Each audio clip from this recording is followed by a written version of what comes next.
Yeah.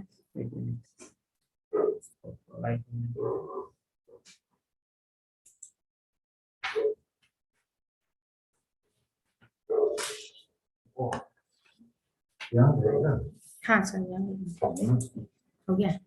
Okay. Yeah. Good afternoon, everyone who are joining us today in this webinar organized by our department, Science and Technology, State Council for Science and Technology, Arunachal Pradesh. Vigyan Utsav is a celebration initiated by Department of Science and Technology, Seed Division, Government of India, to commemorate the 75 years of progressive India. As a part of Azadi Ka Amrit Mahotsav. To celebrate the Mahotsav, it has been decided by Department Government of India to instigate 1 month, one theme initiative. Therefore, this month theme is R&D infrastructure. It is my pleasure and privilege to welcome Dr. Devipriya Datta, Head and Advisor, DST Seed Division, Dr. Resmi Sharma, Scientist, Seed Division, Dr. Ravikant Prajapati, Scientist, Seed Division, Dr. T. Madan Mohan, Consultant Advisor, DBT, AP State Council for Science and Technology, Center of Excellence for Biotechnology and Sustainable Development, KIMIN, our Director and Member Secretary, CD Munyak sir, and Dr. Mantu Buya, Principal Scientist, CIR, NES Jorhat, Dr. Bula Chaudhary, Senior Scientist, Biotech Park, Technology Complex, IIT Guwahati, and all the participants who are present with us. I welcome you all.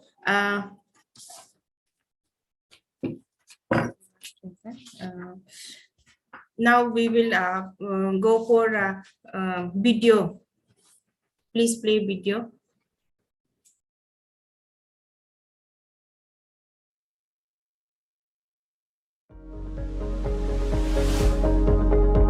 Recognizing the contribution of research and development in India, Honorable Prime Minister has given the slogan, Jai Jawan, Jai Kisan, Jai Vigyan, Jai Anusandhan.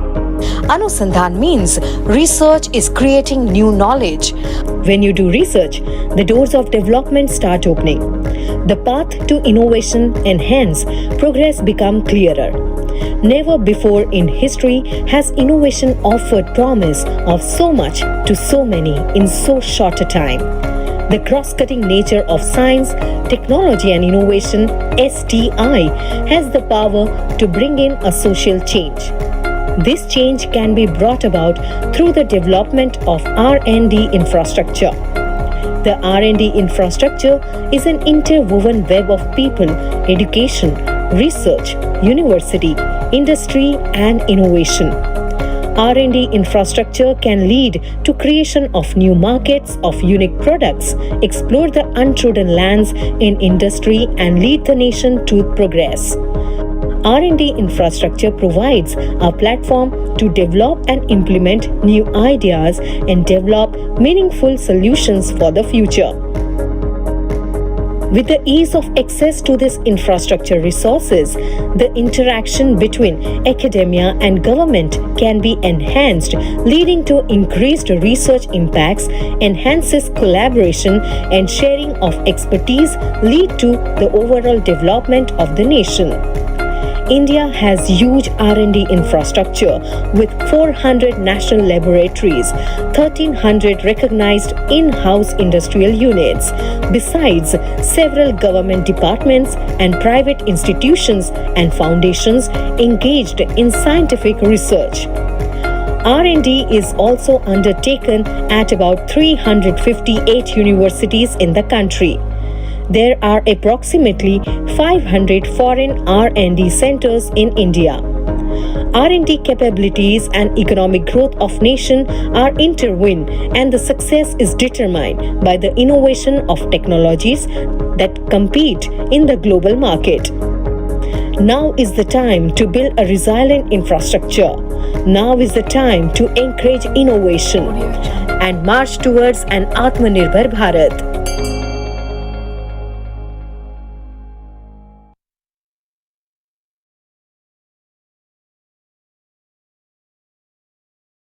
Okay.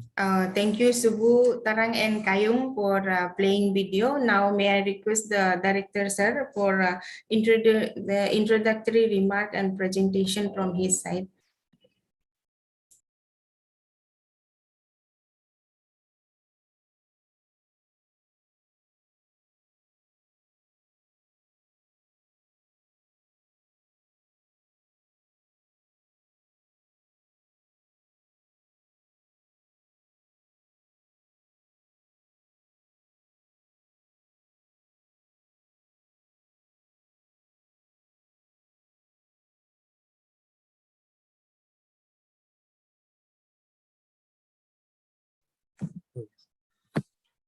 Hello.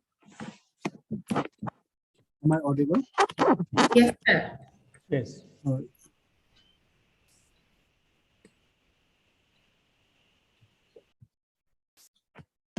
Is the screen visible? Yes, sir. Okay. Respected Dr. Devapriya Datta sir, Advisor Seat Division, Ma'am Rasmi Sarma, and Dr. Prajapati Ravikant, and most respected today's resource person, Dr. Mihir Sarkar, Director ICAR National Research Center on YAP, respected Dr. T. Madan Mohan, Advisor Department of Biotechnology, Center for Bioresources and Sustainable Development, Arunachal Pradesh. Respected Dr. Montu Bhaiya, Principal Scientist, NIS Jorhat. Respected Dr. Bulla Chaudhary, Senior Scientist from IIT Guwahati. So I will have a very short introductory remark on the R&D infrastructure and regarding what our council, that is Arunachal Pradesh State Council for Science and Technology, has taken towards development of R&D infrastructure in Arunachal Pradesh. So with this,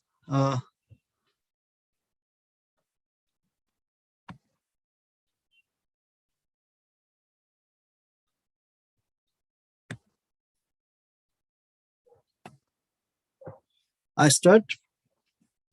So research is needed to create new solutions to maintain and improve way of life. Innovation fuels economic growth, and research and development fuels innovation, allowing researchers to develop new knowledge, techniques, and technologies. So importance of research and development. Research has always been important aspect for any organization, whether it's big or small. It is not restricted only to medical or science fields. Many organizations in industries like pharmaceuticals have full-fledged research and development division with quality control to ensure quality of product and invention of new technologies and products. The different fields where importance of R&D lies are education, industry, entrepreneurship, organizations, agriculture, etc.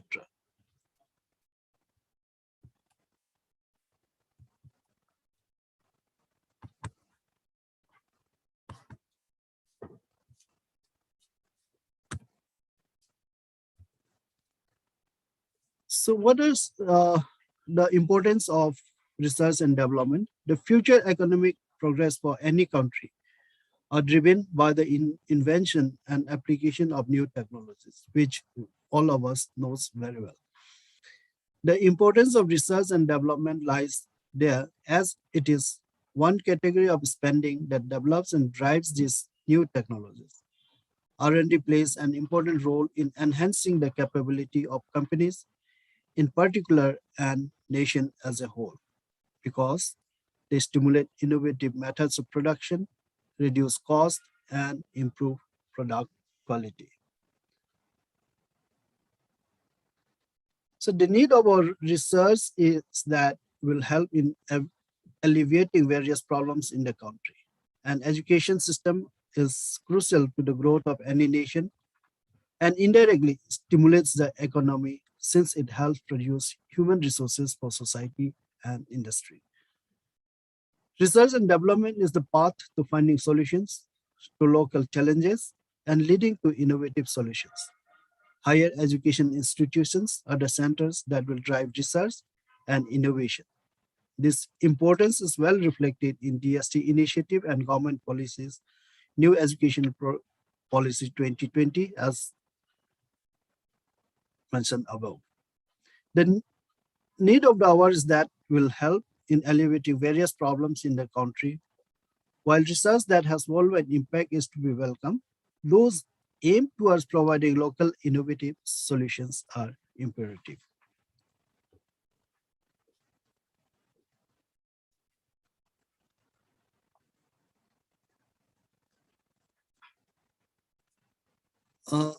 So what are the initiatives that our council have done so far towards R&D infrastructure? And we have recently established the Center for Bioresources and Sustainable Development in Arunachal Pradesh, which is being funded by the Department of Biotechnology, Government of India, the Ministry of Science and Technology. On 9 November 2021, the Union Minister, Minister of State, Union Minister of State for Science and Technology, Dr. Jitendra Singh, was kind enough to visit Arunachal and inaugurated this center recently. The center has world-class facilities with laboratory equipments, sophisticated laboratory equipments, and other infrastructure for research activities that is particularly very important for Arunachal Pradesh. So this center is, the thrust areas of this center is medicinal, aromatic, wild edible plant resources, a conservation of indigenous rice germplasm, a bioresources database and bioinformatics, microbial bioresources and orchid resources. The objective is to set up state-of-the-art biotechnology research facilities at Arunachal Pradesh for work on sustainable development of bioresources using tools of modern biology. Establishment of 3 priorities processing units, state-of-the-art orchidarium at Kimin, banana fiber extraction and processing units, and setting up of medicinal and aromatic plant for ex situ conservation of priority species, along with establishing essential oil distillation units for promotion of cultivation of aroma crops at farmers level. Collaboration linkages with national and international research institutions, organizations, universities for development of human resources and capacity building of scientists, researchers from the center, state through research programs. On this, our advisor on DBT, Dr. T. Madan Mohan, will elaborate more in details about the activities and the various activities that is being carried out under this center so far. So in another initiative that have been taken up by our council is that in association with the National Council of Science Museum, Ministry of Culture, Government of India, we have set up the Innovation Hub to promote research and innovation culture among young minds, teachers, and grassroots innovators. So under this innovations center, we have the various facilities for carrying out basic researches. We have 3D printer, mechanical lab, chemistry lab, resource center, electrical lab, and many other corners are also available under these centers, so that students or the members of the Innovation Hub can come and take up their or carry out their research projects. So one of the activities that had been carried out by our council for the students was crystal growth and design development. Objectives were that student can have hands-on different techniques, learn different techniques, conventional and non-conventional, to make crystal of compound. And students were taught the know the difference between physical appearance of pure and impure compounds, able to learn methods to perform crystal growth experiments of simple inorganic salt, organic compounds, and even metals. And they were able to design decorative items for their own home with the crystal they have made. So this was one of the activities that was carried out. And promoting research and designing in microcontroller and artificial intelligence. These are the activities that is being carried out on regular basis in the Innovation Hub, promoting creativeness, design development, development of innovation project using Arduino. So these are the things which are in place as on date under the initiative of our council. And the future, soon we will be establishing a new envision R&D infrastructures, that is Center of Excellence for Science, Technology, Innovation, and Research. This project is being funded by the state government, and we are expecting that we will be able to start this project by January of 2022. The excellence in research and innovation needs state-of-the-art sophisticated laboratories with high-end equipment and support facilities. These equipments and facilities will help the research scholars and students to carry out globally competitive R&D in science, technology, and innovation. It will be a modern inventors workshop.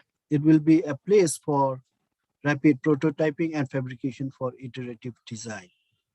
Since individual research and innovators may not be able to support huge research fund for research instruments and laboratories, that is why it is proposed to have a common resource center with a mission to enrich the resources on a shared basis for promoting R&D with the following objective: to strengthen technological infrastructure, to carry out advanced research in various science disciplines under one roof, and make their services available to different academias and individuals.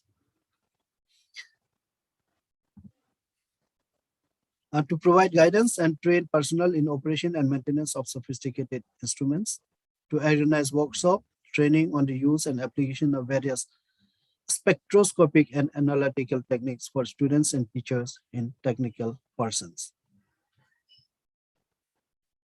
For whom the target audience for these research centers is individuals who wish to see their ideas or concept become a reality, or simply just make things they would like to make. Researchers, inventors, and entrepreneurs who wish to test or market their ideas with tangible working prototypes. Community groups designing and making products to help in their community. Startup companies wishing to develop their products, micro-engineering or manufacturing businesses, teachers and students working on design competitions or educational workshops. The various components that we look forward to have in this Center of Excellence is Makers Lab, Resource Center, Design Studio, and Incubation Center. So this is all as of today, the initiative that has been taken by the Council towards our R&D infrastructure. With this, I conclude here, and thank you and welcome you all on this today's program, the resource person especially, and thank you.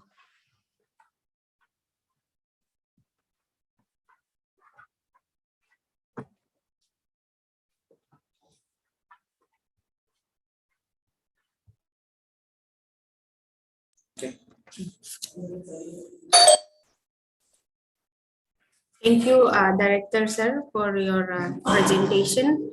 And now it's honor for us, an honor for our department to welcome our special guest, Dr. Mihir Sarkar. He is a director ICAR National Research on Yak Dirang. I welcome you, sir, in this program. May I request you to give your presentation now? Dr. Mihir Sarkar, sir.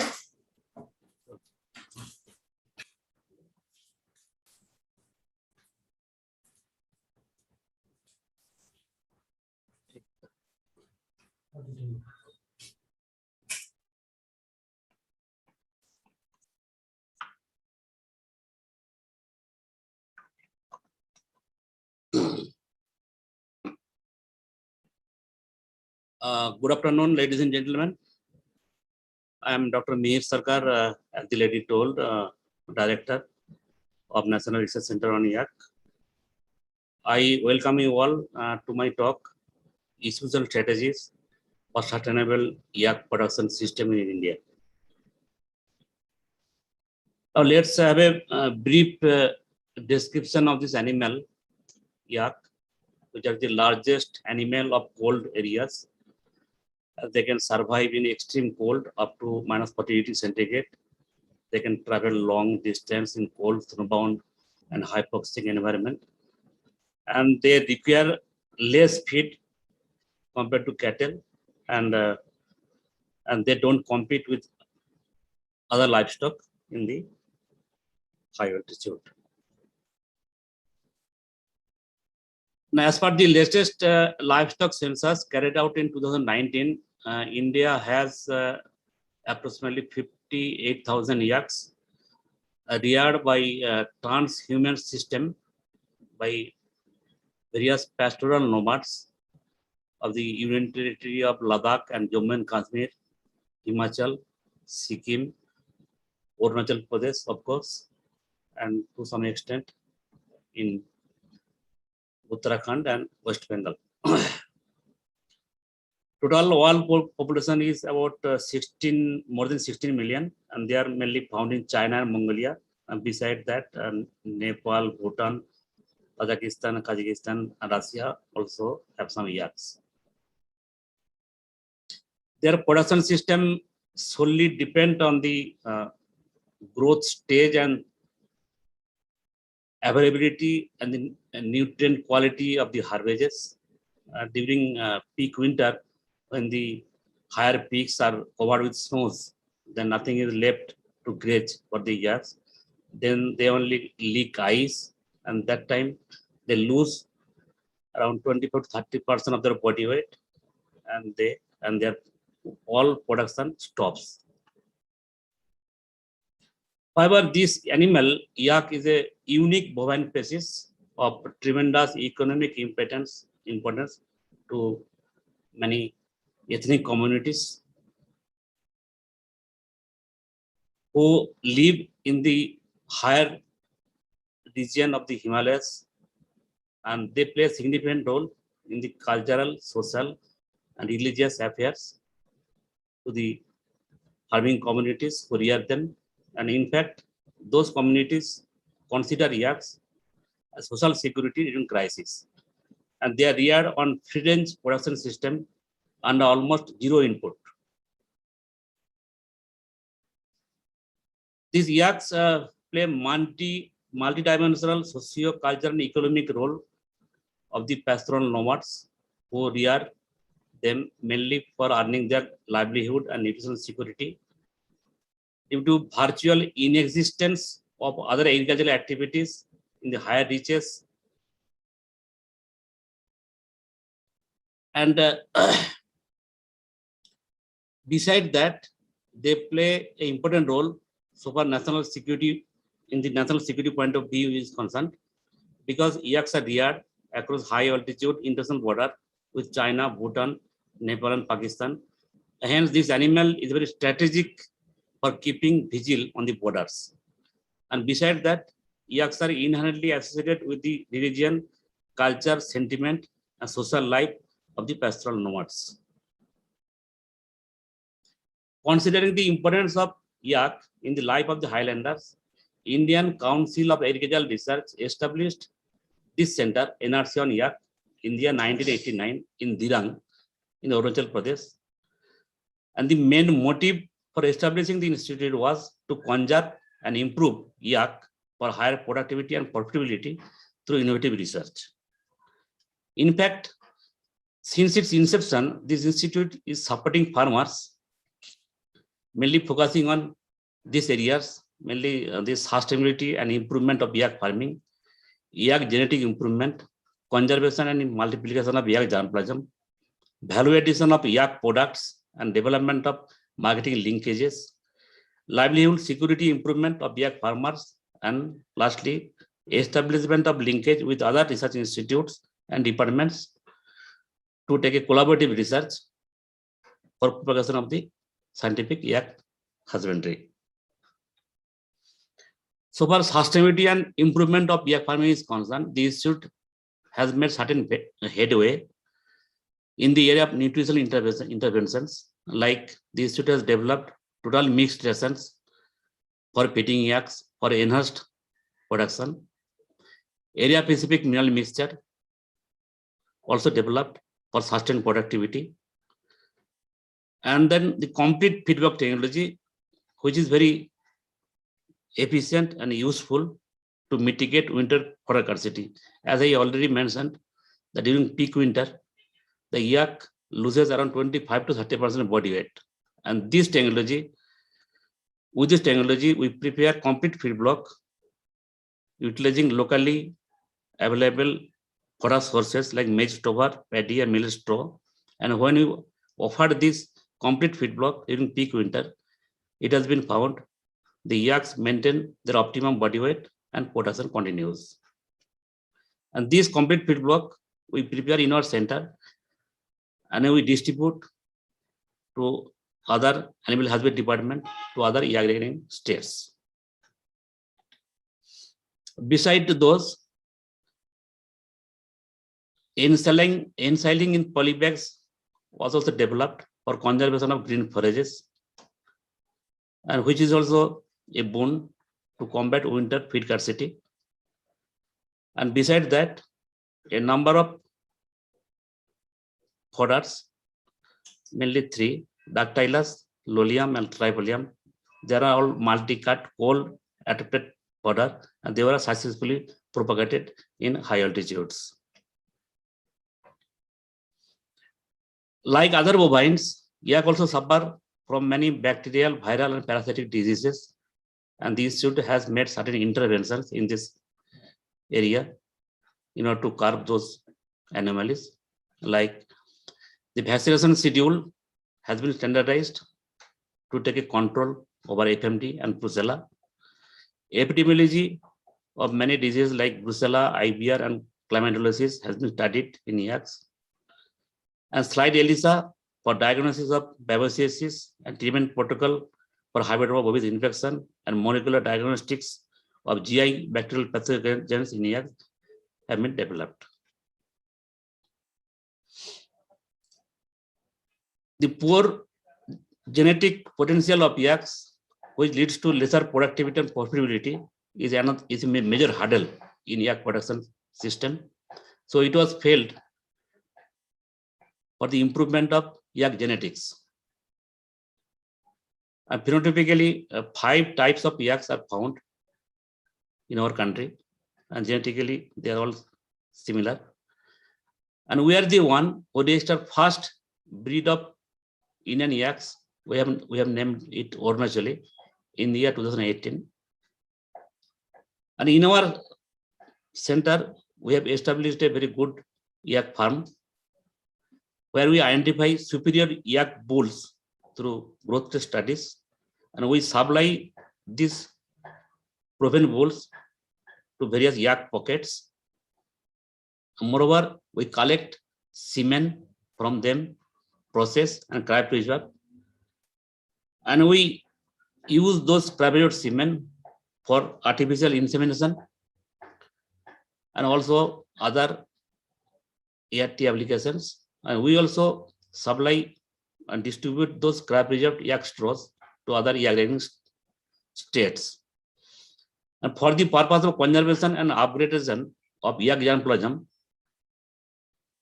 our institute has developed a number of technologies like frozen semen technology, as I already told, and artificial insemination, ovulation synchronization and timed artificial insemination, multiple ovulation and embryo transfer, and then in vitro embryo transfer coupled with by OPU or ovum pickup and in vitro fertilization.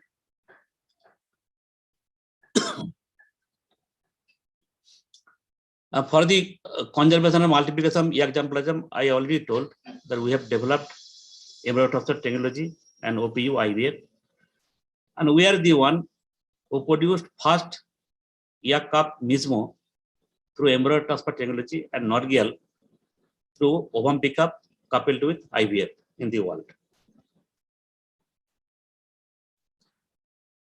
Yak produces milk, meat, fiber, and technologies have been developed for the value addition of different yak products. Like a number of products are prepared regularly in our center from yak milk. Churbi is very famous locally. Ghee, functional paneer, ripened cheese, and mozzarella cheese. Yak produces two types of hair: outer coarse hair and inner very sophisticated and luxurious down fiber, which is akin to pashmina fiber. This yak outer coarse hair is generally waste, but in collaboration with Ninfet Calcutta, we have developed technologies for blending outer coarse hair with other natural fibers like jute and sheep hair. A number of products are produced from these blended fibers. In fact, a good number of technologies have been developed in our center. I have enlisted them here. The cryopreservation of yak semen for fixed time artificial insemination, complete feedback technology for utilizing locally available crop residues and feed resources to combat winter feed crisis, value addition of yak milk and fiber products, development of package and practice for yak as pack animal, and development of ERT techniques like OPU, IVF, and ETT, and development of package and practice for yak healthcare. And for the livelihood, security, and improvement of yak farmers, we have TSP program. And in the TSP program, we regularly organize various extension programs in order to create awareness among yak farmers pertaining to scientific yak husbandry. We also invite yak farmers for various capacity building trainings to make them self-reliant through skill development. These are all the initiative was towards Honorable Prime Minister's Atmanirbhar Bharat. Our institute is always ready to support the farmers during various natural calamities. I want to cite one example here. In 2019, heavy casualties of yak was reported from Sikkim due to heavy snowfall. Our team rushed there and tackled the crisis. However, if you see the population dynamics of yak, it is alarming that its population is decreasing year-on-year basis. Now the present population is 58,000, which is around 25% drop over the population recorded in 2012. And this drastic decline in yak population in India has become a cause of concern to the local users, concerned government officials, and those who promote conservation for animal genetic diversity. But if you see the state-wise, you see the maximum drop of yak population has been recorded in earlier J&K, followed by in Himachal. But you see in Sikkim and Arunachal Pradesh, there is an upward trend. So the reason, of course, is there. but my sincere thanks to the very robust state yak breeding policy of Arunachal Pradesh and Sikkim and its effective implementation in active collaboration with our center. In fact, the contribution of NRC Act in terms of development of technologies and package of practices in bringing about improvement of yak husbandry cannot be overlooked. So when nothing happens in the world without proper cause, and the declining of yak population has many causes. I've enlisted them here. The first and foremost thing is the transhuman system of yak rearing and hardship associated with it to the yak rearers in hostile geoclimatic conditions. And second thing, inferior quality of the germplasm, which leads to lesser productivity and profitability. And third is the degradation of highland pastures and inadequate nutrition during lean period. And then comes the unscientific husbandry practice such as indiscriminate breeding, inadequate healthcare management, etc. The fifth one is the lack of economic incentives to yak herdsmen due to poor market linkages. So I have, then what is the way out? So I have suggested some measures. These are here. First, the networking has to be done with state line departments of all yak rearing areas for adopting a collaborative and methodological approach for overall development of yak husbandry. And then outreach stations has to be set up in all the yak pockets for frontline demonstration of technologies what we have developed in all yak rearing areas. Then the capacity building of farmers and personnel of every department has to be done, taking assistance from Ministry of Skill Development, Government of India, NABARD, and others for empowering the farmers and farm women. And the fourth one is very important, that is sedentarization, because the hardship associated with this transhuman system is the main cause. So this transhuman system has to be transformed into a sedentary system at different altitude by popularizing semi-intensive rearing.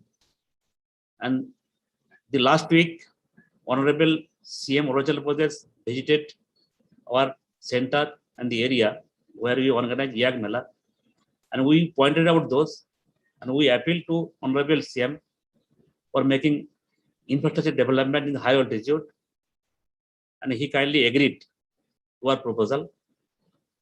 In this context, I want to tell you that in our institute, we have established a very good farm where we keep our yaks around the year, where our yaks are maintained under semi-range system of management.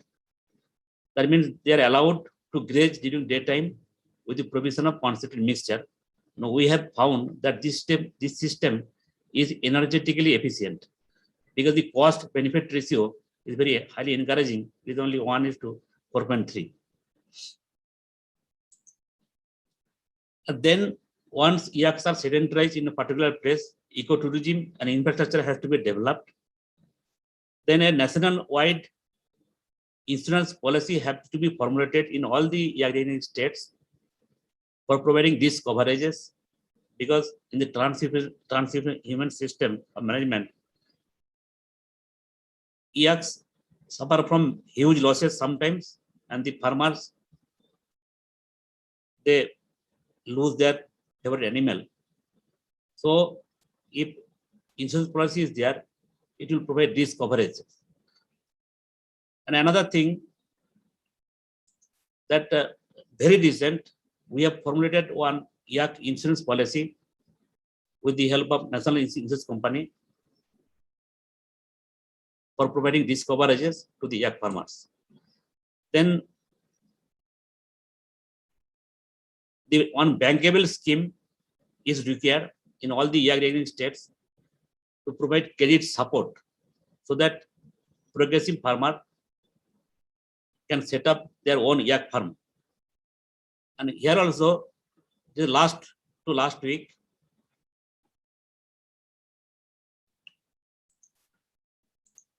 we have formulated one profitable banking scheme we sent to NABARD, and they examined it, they found it profitable, and now they have circulated to all the banks. Now the yak farmers can approach banks for taking loan to open up their own yak farm.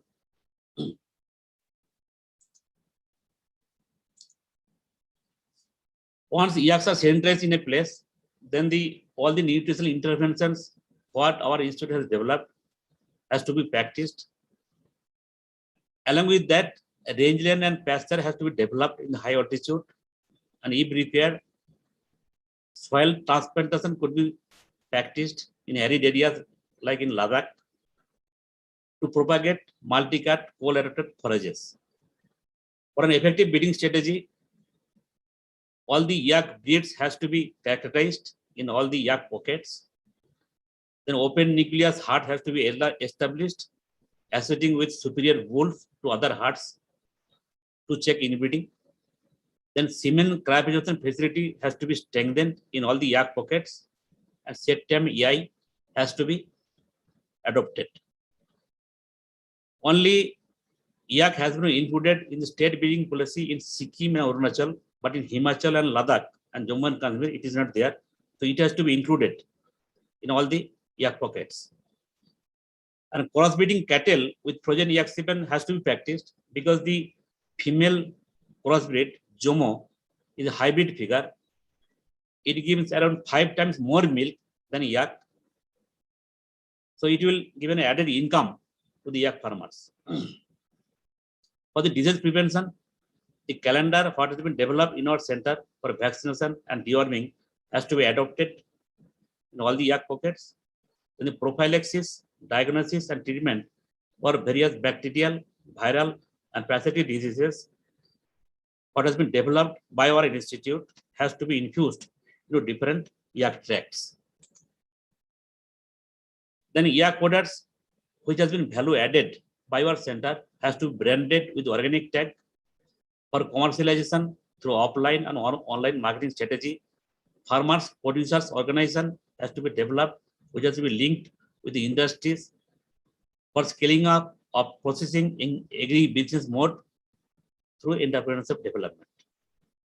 To provide to increase income of yak farmers, alternative use of yak has to be encouraged, like packability, military use, ecotourism, and for that, linkages with respective state tourism department, NIMAS, and DIHR has to be developed for raising yak as a resourceful asset.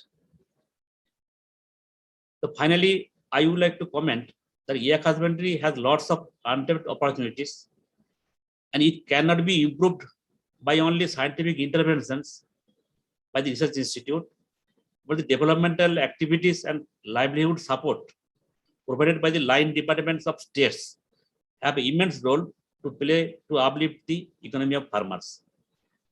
So effective convergence of the research institute with state line departments and KBKs may jointly develop and implement programs to benefit the farmers through adoption and horizontal spread of the technologies.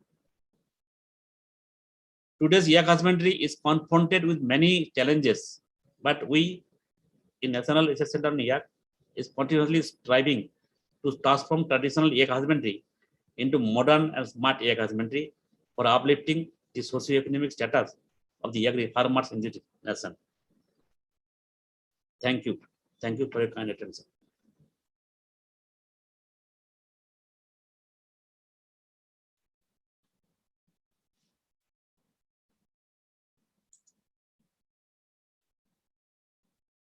Yeah. Thank you, Dr. Mihir Sarkar sir, for accepting our invitation for today's lecture.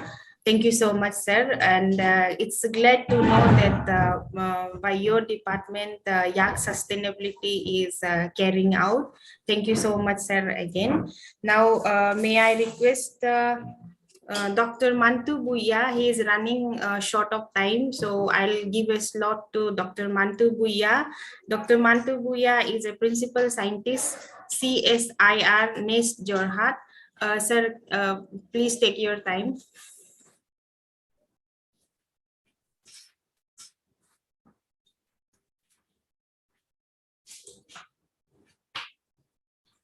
mantu vialeni.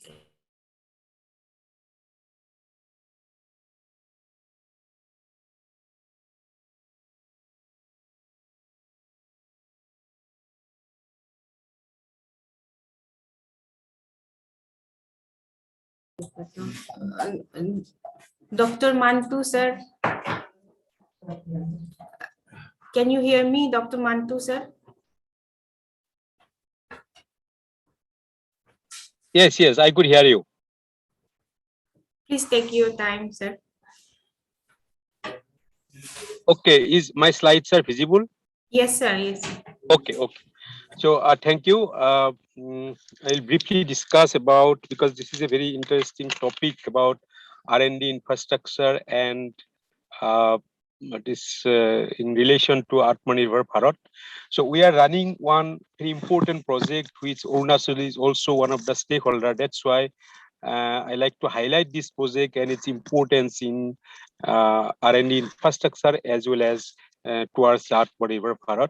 So this is a Steiner Science and Technology Interaction for Northeastern Region, and this project is sponsored by Ministry of Donor and also through Northeastern Council. That's why this project is very important for all the states of Northeast India, because this project covers 8 states of Northeast India. The broad objective of the project is Steiner, that means Science and Technology Intervention for Northeast India, Technology Facility Center hub at CS Cernis, Jorat, and spokes at different states of Northeast region. That means the whole concept of this activity is hub and spoke model. Hub will be at our institute, CSR Northeast of Science and Technology, formerly Regional Research Laboratory, Jorat, and spokes will be in all the 8 states. And the spoke generally we have identified to a very reputed institute representing each of the state, which I'll come later on. And basic objective of the project is farmer artisan-centric technology demonstration and incubation hub, food processing and food testing facility, awareness training in Northeast region, interaction and scale up of local technology, and implementation of technological support to technology facility center. So if you see the objective, the basic structure of the objective is running in a two way. One is uh, for Atmanirbhar Bharat, we should go for entrepreneurship development through our indigenous technology, which is or will be supported by R&D. And you could see here, this is basically SNT based socioeconomic development in Northeast region is the main vision of this project. And the main if you see this our structure, say this Steiner structure will be need-based technology hub. That means need-based technology is very much important. It is not important that we should develop or implement technology whatever in our hand or whatever we have developed. Certainly, it should be need-based or relevant to the people of Northeast India, particularly to the respective state. And secondly, we have to train and we have to promote skill development program, which is one of the important aspects of Atmanirbhar Hub of Bharat. Then incubation hub, because many of the entrepreneurs, budding entrepreneurs of Northeast region, they do not actually want to go for entrepreneurship due to say basically risk they need to take in the first period of their entrepreneurship. Basically this, so it may be in terms of land, equipment, so this investment is coming without any return, that is capital cost. So we'll support through the facility to those entrepreneurs, and we'll go for say with a minimum charge wait leasing, and they can use it for a definite time when they can earn the confidence and some sort of seed money, they can go and along with their experience and open their own venture. And awareness and motivation program is always there along with these things. And then certainly we are expecting that employment or raising income generation will be boosted up in the region with the safer food, because one objective of this is also the food testing facility, development of food testing facility. So in this line already CSR NIST has established one food testing facility with all the sophisticated instruments, and now it is in process of NABL and FSSI accreditation. So after this accreditation, we are able to serve the entire agency or entire say company or self-help group of the Northeast region, so that their food product tested in terms of quality, and it can be say do business across the country or even abroad. So you see this hub and spoke model. So every state is the stakeholder of this mega project. And under skill development training, we are now taking apiculture, because beekeeping is coming in a big way. So we are working already. We have trained in different farmers, and now we are interested to expand to different states. Then bamboo, different handicraft, medicinal aromatic plant, vermicomposting, mushroom. I'll come later on about the prospect of Arunachal in mushroom. Animal husbandry, which already Sir has discussed in previous talk about yak. Banana fiber, jacquard weaving, orchid cultivation, handmade paper, etc. So these are some of the prototype bamboo house which we are trying to promote low cost bamboo house, because bamboo are extensively used in our region. And if you see in details training, say particularly beekeeping, say it is not a normal type of beekeeping. Skill training on honeybee rearing is, of course, it is there. Then queen multiplication, which is the need of the time. We like to train the farmers or our self-help group in this regard also, and whatever R&D support is necessary, we'll give that. And bee as a venom collection, which is another say byproduct of the bee, and 1 gram of bee venom price is now in the market 10,000 rupees. Then alternative bee box preparation, we have already developed a prototype. Now we are going to multiply it in the different state, because generally wood are used. It's a very expensive and not sustainable to use wood in the bee box, because per bee box around 1 kb of wood is used. So we have developed already, and successfully we got a very good result about some bee boxes with alternating material, which is very much low cost, around 150 to 200 rupees will be cost, and any person can prepare this bee box. And then vermicompost, like high value vermicompost or earthworm multiplication. Then mushroom, if we see the spawn production is another way, because in many of the parts of Northeast, spawns are coming from outside of the Northeast. Then like to actually cover all the value chain of this mushroom, and edible mushroom domestication, which is another important aspect. Although many say our tribes of Northeast India are eating wild mushroom, and these are edible mushroom as it was found, but the domestication part is not yet done. So that type of R&D support, we like to work on that. And you could see poultry rearing, the modern one. Modern in basically we are targeting the layer farm. In Northeast India, we are lagging behind of numbers of egg we consume. So we have to bring the egg from outside state. So already we have worked on very scientific layer farm, and where the farmers or interested entrepreneurs will be trained how we, by using local resource, they can develop a scientific layer farm.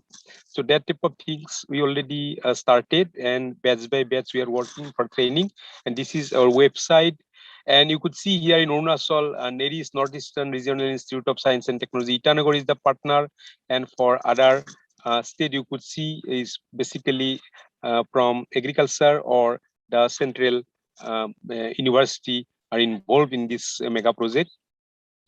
And our main plan is to the food testing facility to strengthen it and to give certification to all the stakeholder which actually needed.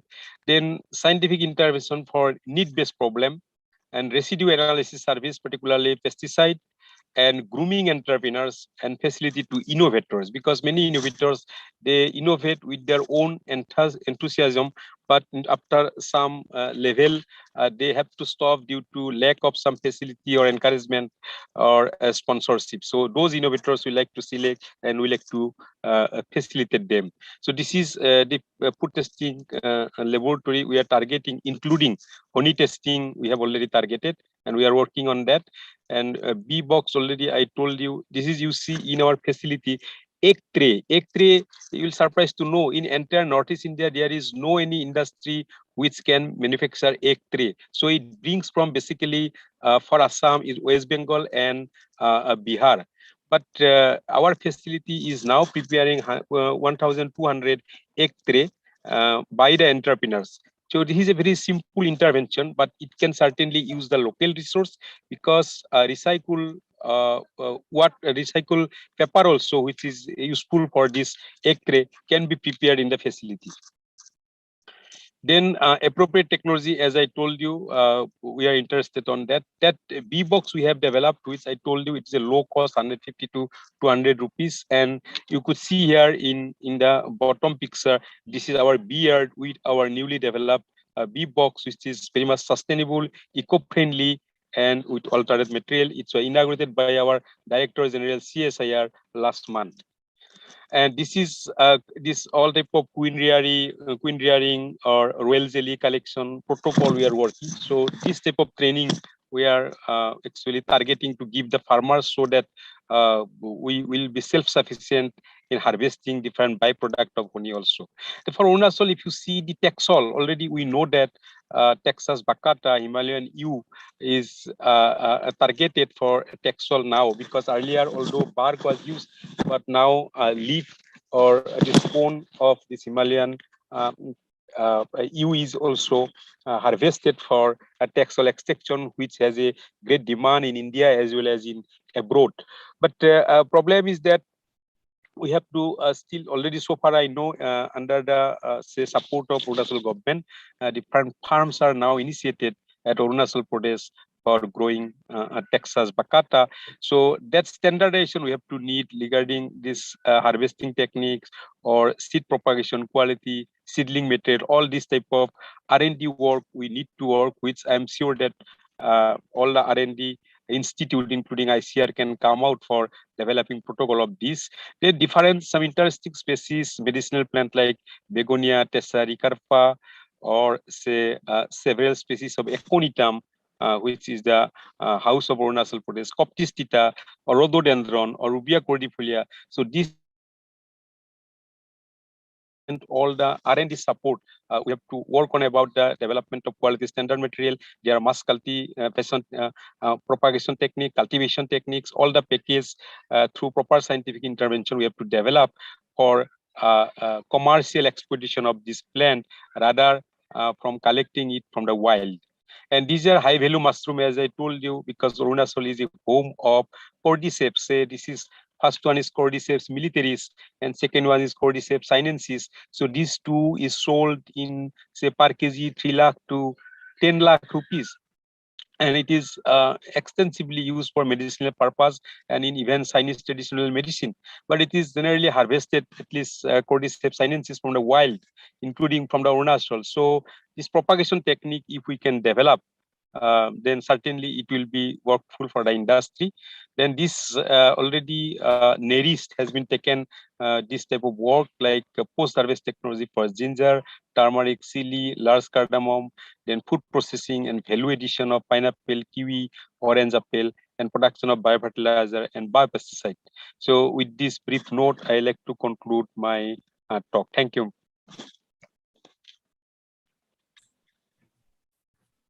Thank you so much, Dr. Mantu sir, for sharing your areas of expertise. Thank you so much, sir. And now, may I invite next speaker of today's webinar. Let me give you a brief introduction about him. His name is Dr. T. Madan Mohan. He is a consultant advisor of Skill Vigyan program in Department of Biotechnology, Arunachal Pradesh State Council for Science and Technology, Center of Excellence for Bioresource and Sustainable Development, Kimin, Arunachal Pradesh. Dr. T. Madan Mohan is done his PhD in Biomedical Engineering from IIT Delhi. He also obtained Bioinformatics and Computational Biology research training at the International Center for Genetic Engineering and Biotechnology, Trieste, Italy. He was awarded with gold medal by Honorable Prime Minister of India during 98 Indian Science Congress for his key role played in development of science and technology, especially in the areas of bioinformatics and biotechnology. Welcome you, sir. Please, you may take your time for talk. Thank you very much, and good afternoon to all of you. Good afternoon, sir. Good afternoon.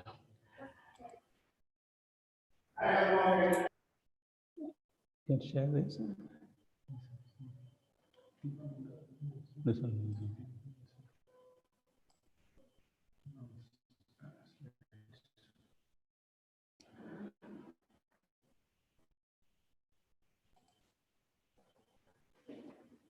So I think it is the talks are going very nicely. A lot of informations are being put forward, and I'm so happy to be part of this Vigyan Utsav.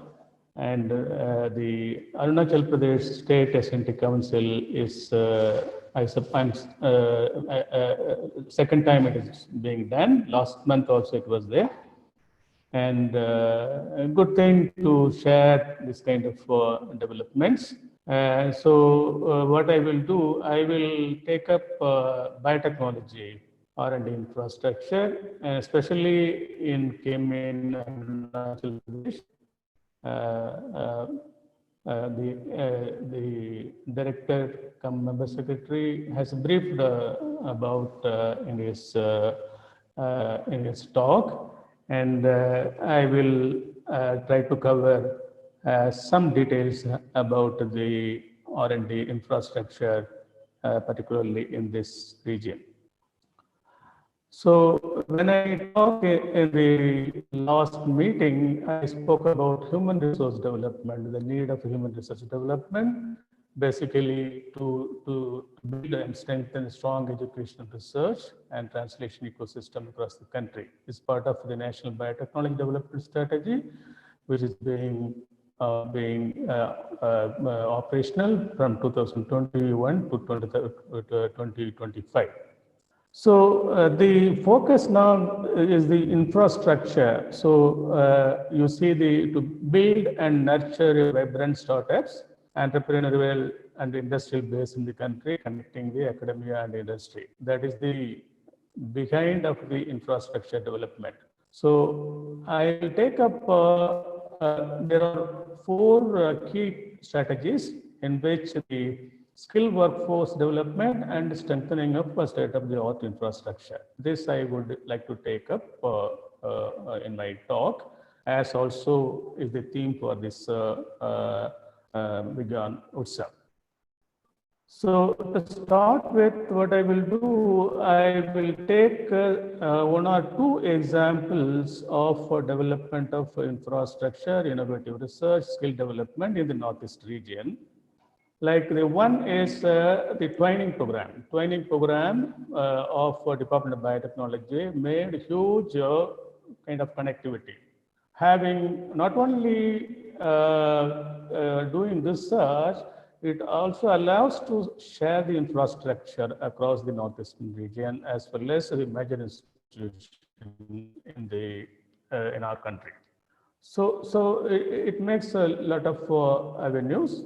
And even I would say that many of the scientists, those were willing to move from Northeastern institution to the other places, now they don't want to leave because now everything is in place and they have good collaboration with the major institutions like IIC, IITs, and so on and so forth. So this made a huge advancement of carrying out research in Northeastern region. All 8 Northeastern institutions are part of the training activities.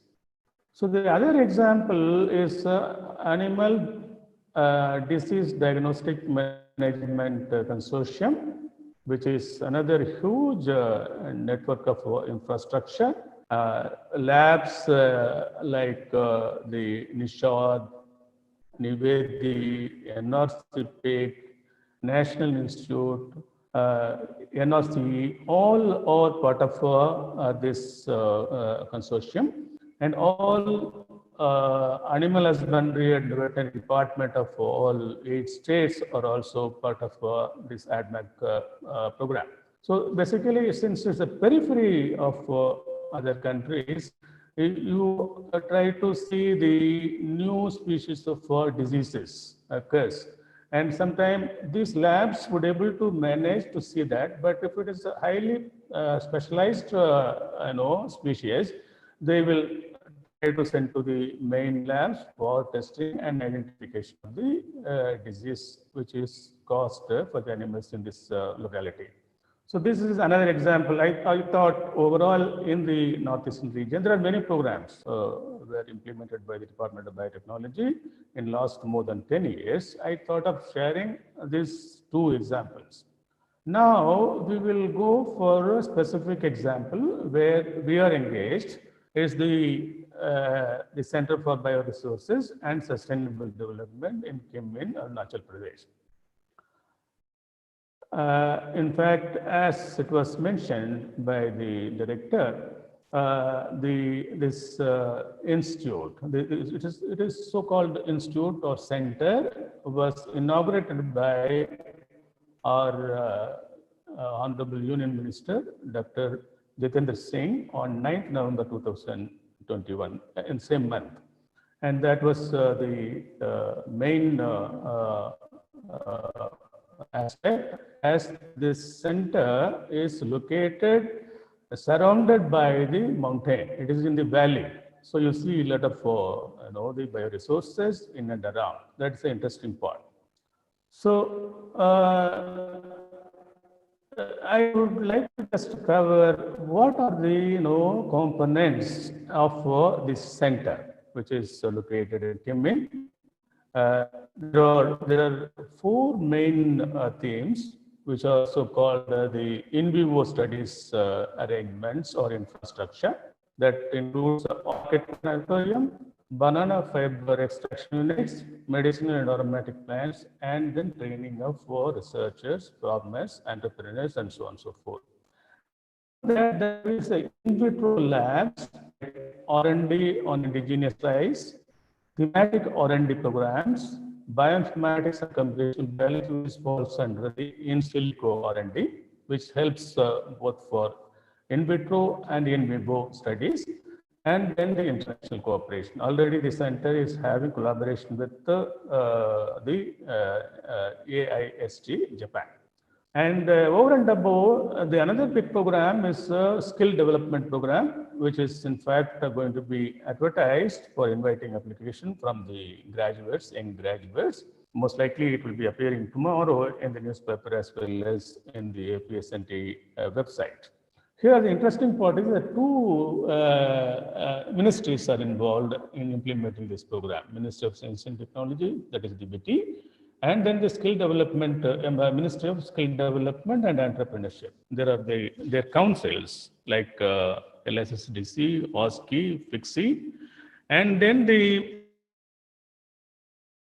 like NEAST, CSR NEAST, NEARIST, CIU, CHF, Tezpur University, all are working together. In fact, they even now also the training is going, trainers of trainings are being conducted by the skill development councils, and that will be adding value to the scientists and faculties to conduct trainings for the students. Another big program is being operated here. It is the DSTs program, Rural Technology Demonstration Center. They do a lot of activities particularly for a rural community. So this is the overall the structure of the center in Kimmin for bioresources and sustainable development. So let us see some in vivo infrastructure facilities of the center. Like as I said, that the medicinal and aromatic plants are quite enormous in this region.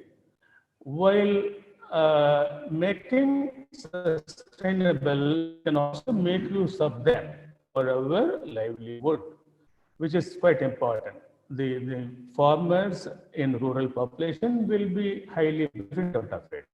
They may be having the resources, but they will not be knowing how to make use of it or how to make it commercial. So this is going to be important one, and for that the new facility is being developed here in this place. The next aspect is in situ orchid conservation unit. Orchid is quite important. There are most likely 1,500 species in India out of 4,000 species all over the world, in which 60 to 65% of the orchids are emerged from the Arunachal Pradesh. So there is a need to conserve them and see how best we can make use of them for commercialization. And sometimes we are importing, but those things, if we develop on our own here, we will take care of our requirements, as well as in future it is possible to export to other places. And doing these things, there is an automated greenhouse facility, because very much required, because the environment keep on changing. But for doing some kind of research, you need constant temperature and constant humidity. So these are all managed through the automated greenhouse facility being developed. It has been developed here. So little information about medicinal and ornamental plants garden mainly for the conservation of RET, rare, endangered, and species. In Arunachal, it's called red species. Currently, the garden has more than 100 variety of medicinal and aromatic plants. Studies on feasibility of extraction, yield, quality of the essential oil, this is quite important. How best we can use aroma oil and all, which are quite expensive, very useful for the people. And the greenhouse facility also helping for these developments. So there are a lot of young scientists who are working here. They carry out R&D on these both medicinal and aromatic plants. The next aspect, as I said, the orchidarium, which is being developed here, and then its satellite units are also going to be developed in many villages of Arunachal Pradesh. Here also the red orchid species are being collected and acclimatized as part of the greenhouse facility. So this is there are several different species have been collected, red species, and which are being announced and being tested. Another big one is banana fiber extraction unit. Banana fiber is now being used enormously for different purposes, as also mentioned by Dr. Mantubian. So here you see the banana, or many are wild type of banana, right? And the fiber definitely would be stronger than comparing to other banana fibers. And these fibers, how best we can make use of it, how we can extract, those kind of things are being carried out. So these are so far seeing the in vivo infrastructure facilities. Now these are all the in vitro infrastructure facilities as part of this center. So there are many which are in fact being used, maybe while doing training programs, even including school teachers also will be useful of this kind of in vitro facility over here. So these are all some of the thematic R&D programs which are being conducted by the scientists in this lab. So medicinal, wild, endemic plant resources, microbial resources, and then there's a bioinformatics center which takes care collecting all the resources together as a database, and also they conduct in silico research. It helps for in vitro, in vivo in all aspects, including before starting in vitro, you do in silico studies, that also helps so much. And then local rice, land races, and germplasm, orchid bioresearch. These are the thematic research which are being conducted by the scientists over here. And the scientists are trained in many places. Some scientists are trained in NIPGR, NBPGR, and many places they have been trained and they are well equipped for conducting these trainings, this research. So another important one is the skill development through DBT APSNT Skill Vigyan program. This is interesting part. Say like after graduation, some of the students, they won't be moving beyond that. They will not be going for further studies or they will not be getting any opportunities. So here, as I said, the skill development councils and the research institutions, they are in fact, they are well equipped, well trained, and scientists are going to handle these trainings. And there are about 6 trainings are going to be conducted from February 2022 onwards. There's a 3-month course to start with, and which are going to be highly beneficial because it is being imbibed with the industry need-based skill. So it definitely, it is while developing industries, you also develop people to take care their requirements as well as job opportunities. So these are all being conducted. I think the advertisement going to appear most likely tomorrow. So the other aspect is the Rural Technology Demonstration Center, and they do a lot of trainings, which includes cultivation, processing of aromatic plants, mushroom cultivation, handmade paper making, fruit syrups, squashes, vermicompost, and so on and so forth. And in fact, this model was recognized by the government, and the same model is being implemented throughout the other Himalayan states across the country. So these are all the component as part of the Rural Technology Demonstration Center, which is located as part of the center here in Kimin. So for further details, may please contact Engineer C.D. Mungyok. He spoke in the beginning. He will give further information wherever possible. And another, the project director, Dr. Debajit Mahanta, who sits here in Kimin, definitely will give the information, further information for the farmers, for the entrepreneurs, for the students, and etc. So with this, I thank to the APSNT Council for giving me this opportunity to be as part of the Vigyan Utsav. Thank you so much, one and all.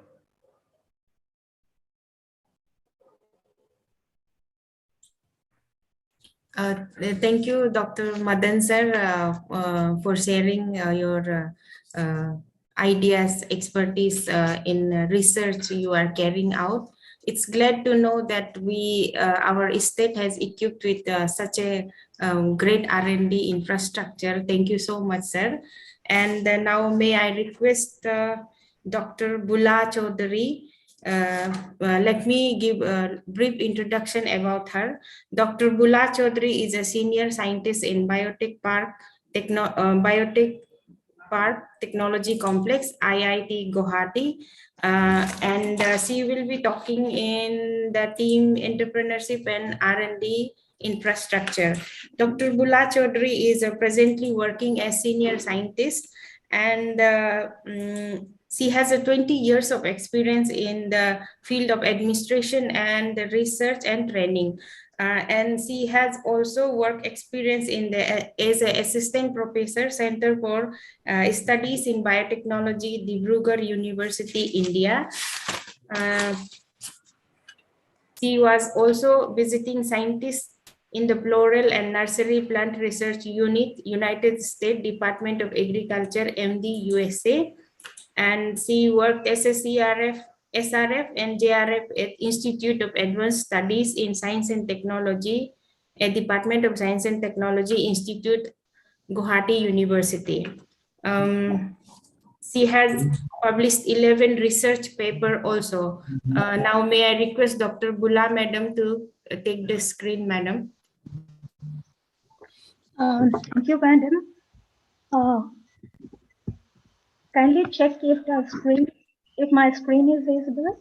Yes, madam, it is visible. My slides.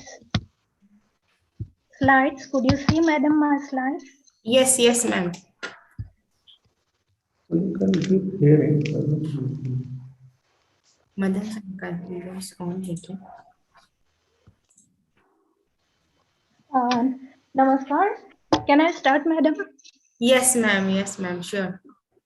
Namaskar. This is really a good platform that Arunachal Pradesh Science and Technology has included Guwahati Biotech Park, which is a place for entrepreneurship in this program, and this is a place where all the northeastern, which is established for all the northeastern states of India. Ma'am, Bula ma'am, your video is off, I think.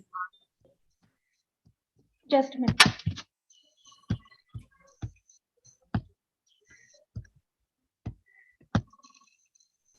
Could you see? No, ma'am. Yes, ma'am. Okay. Hello. So I'm sharing again. I'm sharing the slides again. Could you see? Yes, madam.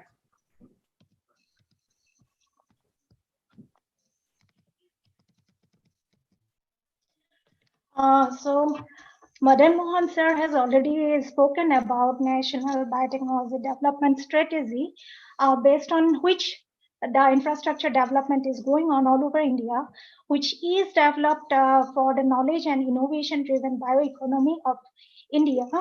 While preparing this presentation, I was going through this document. So it is a very important document that Government of India Department of Biotechnology has prepared. If we see the targets of this document, target is $150 billion industry, biotech industry. I'm basically from Guwahati Biotech Park and biotechnology background, so I'm covering that part. What we could understand as is the target is very high, and we have to do better utilization of this infrastructure that has been created by Government of India in this part and all over India. When we see that $150 billion biotech industry is growing up to 2025, we must have to see where the facilities is, and for that reason only, this month program, that is the R&D infrastructure, all the councils are developing, all the councils are doing.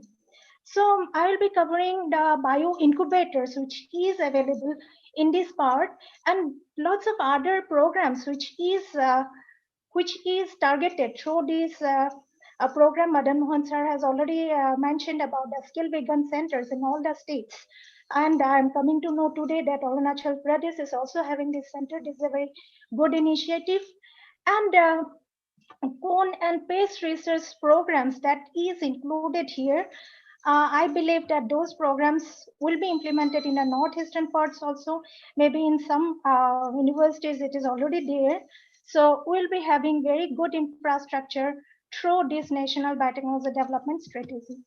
If we see the strategies, first strategy is to skill the workforce and strengthen state-of-art infrastructure. So under this, we'll be having Guwahati Biotech Park and other incubation centers, which is developed in this part. And I'll be speaking about the infrastructure under those parts.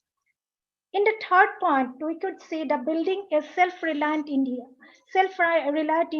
and moving technology from lab to market. So this is a very important point that is covered through this document. That means lots of research are going on in different colleges and different universities, but it is already there in the libraries.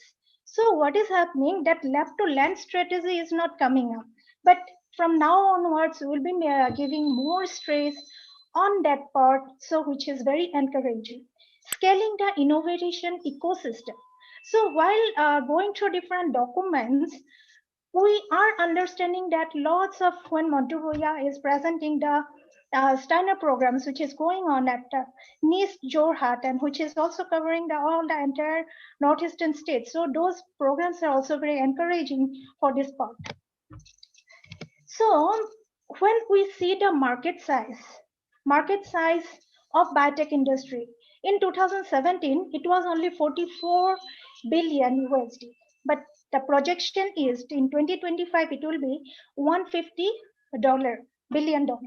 So the contributions will be from all the sectors. It will be from biopharma, service, agri, industrial, and bioinformatics sectors, which all will contribute in this estimation. So this biotech park and biotech incubation center, how we are working, how we are contributing in that part, that we are going to see. So as from Guwahati Biotech Park, as we all know that this is located at IIT Guwahati, and this is an initiative of Government of Assam and Department of Biotechnology. Madan Mohan sir has already know about this program, and this is a society. So we are having the TIC, Technology Incubation Center, then Business Support Facility, Business Enterprise Zone, and Consultancy Cell. So why this biotech park has established? This is established to encourage and support. This is established to provide state-of-art infrastructure. This has to work as an engine for the growth of biotechnology and to do the R&D sector, to work as a facility provider, to provide formal and operational links to different organizations which is working in different sectors in this region, to promote setting up large-scale biotech industries and other ventures, to set up empowering funding, research grants, and to provide some mechanism for that, and to provide mentoring support. And here I must like to say that Arunachal Pradesh Science and Technology Council is also remembering Guwahati Biotech Park for this program. So I must thank the council. So we have to work in a good relationship. So it helps. So in Guwahati Biotech Park, the broad area is biotechnology and related areas, and trust areas are healthcare and pharmaceutical, that is agrobiotechnology, industrial biotechnology, and bioinformatics. And when we see the specific areas are all the bioresources we are covering. We are covering bioprospecting, we are covering food technology, enzyme biotechnology, fermentation technology, microbial biotechnology. Why we are mentioning all those things, say bioenergy and biofertilizer? Because we are expecting that lots of research works are going on in different sectors. If any of that research work can come and encourage, we like to encourage the entrepreneurship sector. If any research is planning to go from lab to land, we are here. The incubation centers are here. So what facilities we are giving, what infrastructure we are having. We are having the modular laboratories where any concept student or any entrepreneur can come with their concept, they can do the R&D work. We have different facilities. Facilities means we have central analytical instrumentation facility where good amount of instruments, high-end instruments are there. We are doing the sample testing analysis. We are also organizing training programs. We have the micropropagation facility, the equipment facilities we are having the greenhouse and net house facilities, bioprospecting facility, then medicinal plant extraction facility, fermentation facility, and utility. But the better utilization of those equipments, what we are having is very important, because some equipments which is there in the project that is utilized much more, but some equipments we are not at all utilizing because we are not having that much of user for those. As we all know that we are there in the IIT Guwahati campus. From this month onwards, we are coming to our new campus. This is the location of the new campus of Guwahati Biotech Park. This is the incubation center located at North Guwahati. This is the building. I like to request all the experts and all the participants present here to come and to see the facility, and the main thing is to utilize those facilities. This is the main building of the Technology Incubation Center. These are the modular laboratories we have set up over there where R&D work can be done. These are the sitting spaces. All are newly constructed, and from this month's end or December onwards, will be started functioning from this campus. These are the lobby area, And these are the equipment facility and modular laboratories that we are having at IIT Guwahati, and we are shifting all the equipments to our new campus. This is the current status. Equipment facility, as I like to mention, say suppose this is the confocal microscope that we are having. Its cost is 1,65 lakhs, and it is not possible that all the institutes or all the colleges can purchase this type of equipment. So what we are expecting is that anybody who is interested for the imaging part, they can associate with, they can come to GPP, they can do the analysis, and we can provide a training program also for any of these equipment. Say lyophilizer, we are very rich in bioresources, so lots of samples are coming to do the lyophilization here. This trinocular microscope for the micropropagation facility is a very important equipment that we are having. CO2 incubator, the basic requirement of animal cell tissue culture, where our incubators are utilizing those facilities, and these facilities are open to all. When you say about the high-end equipments, as we are rich in bioresources, we are having the GCMS, gas chromatographic system, liquid chromatographic system, then ultracentrifugals, and all these are very costly equipments. And here I like to mention one thing, that while we are utilizing these equipments, we're also requiring to have the revenue generation to cover the maintenance of these equipment. So if we are utilizing these equipments in a better way, the longevity and our services will also stay longer. So these are some other equipments that we are having, and entrepreneurs and other users are also use these equipments. And I have mentioned the website of Guwahati Biotech Park over here. Anybody interested, they can come and they can use the facility. Along with this, we are having the utility area, and we are having the big conference hall. Any type of conferences we can host in our new facility. This is CI facility that we are having. And as I already mentioned, that we can do sample testing, we can do the analysis and method development and training program also we are organizing. We like to, as in our earlier talks, it is mentioned that the training is very important. So whatever equipments we are having here, we are organizing training program based on our expertise. This exposure visit is very important, because all the students who is working in different sector in the village area, or the area which is where these type of facilities are not available, when they could come to GBP or other organization where this type of equipment facilities are available, they can learn, they can get the idea how the analysis could be done, or how or whatever projects they can formulate. So this is very important if we can have the exposure visits and training program to the young students, maybe the school students, maybe from the high secondary level. So we encouraged school students also only to come, not to use the equipments, only to come, so that they could come and they could see the facilities. At least they could see. So when they will see, when they will grow up, they will design and they will think in a different way in the line of entrepreneurship, maybe their occupation later on. So these are the students that they are working, entrepreneurs, they are working in the facility with the facilities of Guwahati Biotech Park. Now coming to the this is one incubator, Neotok Intervention Private Limited. They have different projects, and they are utilizing the facilities of Guwahati Biotech Park. So I mentioned that students are using the facility, then the entrepreneurs are using the facility, and this facility is open. Woodbury, this is developed by Priyanshu Sharma, Innotech Intervention Private Limited, at the facilities of Guwahati Biotech Park. They have received biotechnology ignition grant. So while we are saying about Biotech Park and Incubation Center, nowadays DBT is giving the incubation center through BIREC, and we are having the BioNest at ISST, we are having BioNest at NIPER Guwahati, and even I like to say is that NIPER Guwahati one laboratory is also associated at Guwahati Biotech Park. So we are working together. So BioNest is also here at MIHU, then Mizoram University is also there.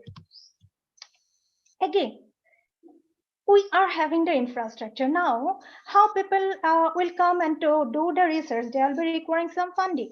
So DBT and BIREC is also giving the funding in a very good initiative. That good initiative is the Biotechnology Ignition Grant. Now it is, what is happening, 2 calls are coming up in every year, and we are having 5 different incubators under this scheme, and Biotechnology Ignition Grant scheme.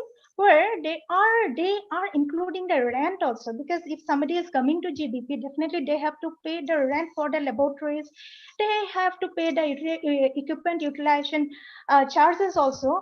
So those things are covering in this grant. So without a grant, it is difficult for a startup to do the R&D work. So they are coming with this grant. So after BIG, they can have the CBRI grant, they can have the BIPP grant, and CRS fundings are also available under Department of Biotechnology and Bio. As I have mentioned that earlier in 2009, only Guwahati Biotech Park was there as an incubation center. It is the first biotech park in the northeastern part. So from 2013 onwards, when BIREC has started, BioNest is also coming up. This scheme is also coming up, and from last 2-3 years, there are different incubation centers are also developed here in the northeastern part. This is one BioNest, Naipar Guwahati is having. They are also having 4-5 incubators under BIG grant. Then again, we know that ISST is there in this part. And why I am speaking about all those incubation center, because this is not state specific. Any entrepreneur who is who is interested to do the R&D work and who is interested for the proof of concept of their research, they can come, they can do the R&D work, and they can take up the mentorship of those faculties who is working over there, and not only in that particular parent organization, they can we can form a network of mentors from different organizations, maybe IIT Guwahati, ISST, and we are working on that line. So Montevideo sir has already mentioned about the Steiner project. This is a very good infrastructural and project which is for the northeastern part. Better utilization of all the infrastructure is very important. Then NECTAR, Northeast Center for Technology Application and Reach. This organization is also, the main objective is to setting up technology demonstration and incubation hub.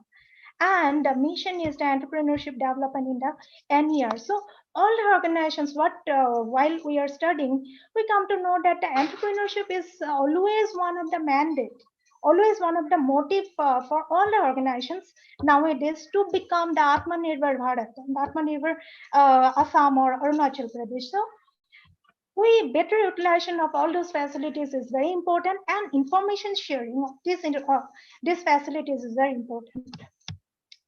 Then sir has already mentioned about the skill employment and entrepreneurship skill development mission of Arunachal Pradesh. Assam is also having some skill development mission. Here I like to mention one thing.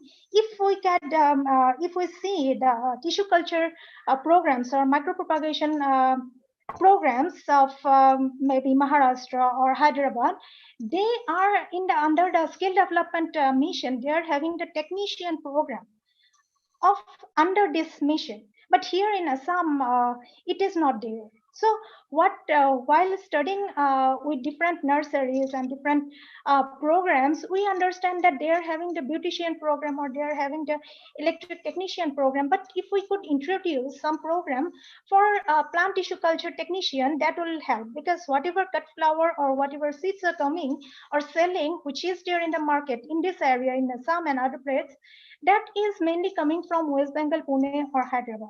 So very less companies are available in this area who can take up the plant tissue culture program as an entrepreneurship program. So entrepreneurship development, or they can grow themselves as an entrepreneur. So if you could include the plant tissue culture technician program under this mission, that will help in this region. What do you think?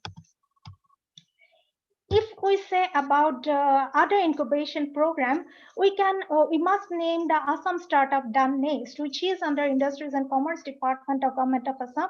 They are doing the best, and they are also working on different sector, not on the biotech or agri. They are covering all the sectors which is actually important in this region. They are working with Kolkata, IIM Kolkata.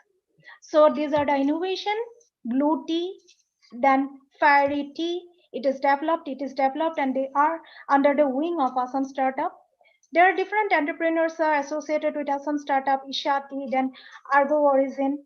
You can have more information about these entrepreneurs and how they are working. And when we see different concepts, what people are doing, so we can develop and we can have some more idea. related to the entrepreneurship, and that's why I have included these slides over here. We have NEET Hub, Northeast Agriculture Technology Entrepreneurs Hub, that is after Atal Innovation Mission. This incubation center, which is associated with Assam Agriculture University, they are also doing best in the line of agriculture. They are having different programs, agribusiness entrepreneurship program, pre-incubation training program, and growth stage training program. And they are having different funding also, which is actually required for and startup. When we see the universities, while going to the Dibrugarh University, I have come across that Green Agri Biotech, Avijay Sakia. He is working at Dibrugarh University. He is even alumni of Dibrugarh University, and Dibrugarh University has also started the startup concept, and they are giving the infrastructure facility to do start the R&D work on the biofertilizer and biopesticide line. In Jorhat, we have this the hub, which is under Bosco. So this is a very good infrastructure is created at Jorhat. So this is also for fostering entrepreneurs and innovation in the northeastern India. So if we compare in 2009 what was there and what if we compare what is happening, what is available in 2021, there are lots of programs, there are lots of schemes, and there are lots of organizations are involved in the entrepreneurship sector. So better utilization of all those is very important. And one more important thing is that we should work together so that we could learn what is happening in each and every organization. And there's a very good program that all the state councils are working on. So if we see the different engineering colleges, while going through the Bineshwar Brahma Engineering College, they are having the innovation and incubation cell. All these colleges are also having different innovation and incubation cells, and they're also doing on the entrepreneurship sector. We are having NRDC, National Research Development Corporation, which is also associated with Guwahati Biotech Park. They are interested for technology transfer and patent filing. So we have that type of facilities also. Now we organize different programs along with different organizations. Last year we have done with cotton universities, and this year we have done with IIT Guwahati. And lastly, I must say about the cluster. You can see in Bangalore area, that is the southern part, we have IISc, then maybe Biocon, then Jubilant Biosciences. All these big biotech parks are also here in this area. This is the southern area. If you see the middle part, Pune University, and all the biotech parks are also available. If we see this part, lots of other organizations and institutes are available. We are also, this is the northeastern part, we are also developing lots of organizations, lots of biotech parks, and lots of incubation center in this area. But all are in the nation state. We have to work together, and we have to form, and we have to emerge as the biotech cluster of this region. So with this hope that all the organizations will work together in synergy, that will help us to build the Northeast biotech cluster in this region. So with these words, I like to thank the organizer and all the experts and all the participants for listening my talk, and I expect to work together in future also. Thank you. Thank you, madam. Over to you.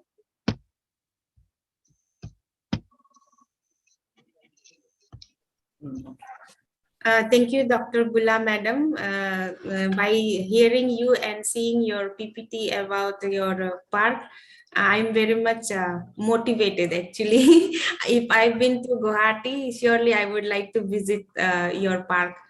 Welcome. Thank you for talk, madam. Now, may I request Engineer Tenjing Sarap, scientist, AP State Council for Science and Technology, for vote of thanks.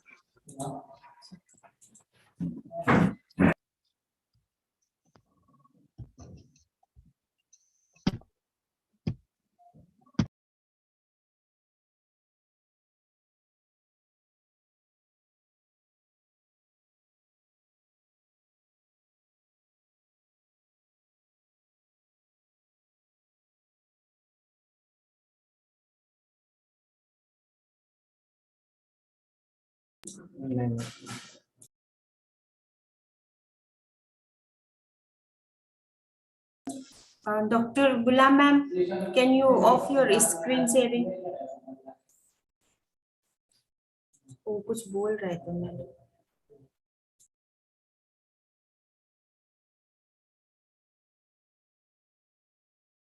आपका screen sharing को of कर दीजिए.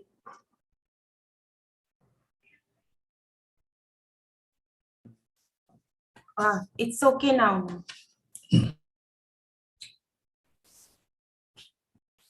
Thank you. Good afternoon. I, on behalf of Arunachal Pradesh State Council for Science and Technology, Itanagar, I take this privilege to propose vote of thanks. At the outset, I extend my sincere thanks to Department of Science and Technology, Government of India, Dr. Debapriya Datta, Dr. Rashmi Sharma, Dr. Ravikant Prajapati for their persistent support and guidance for smooth conduct of the program. I would like to express my sincere thanks to Director cum Member Secretary, Arunachal Pradesh State Council for Science and Technology, Itanagar, for the introductory remarks, talk on R&D initiative of the Council, and support and guidance. We extend our sincere thanks to eminent speaker, Dr. Mihir Sarkar, Dr. T. Madan Mohan, Dr. Mantu Bayan, and Dr. Bula Chaudhary for sharing valuable information on R&D infrastructure. I also extend my sincere thanks to all the participants for joining us. I'd like to express my gratitude and thanks to my senior officers, scientists, colleagues, and staff for their coordinations in making the program successful. Thank you all.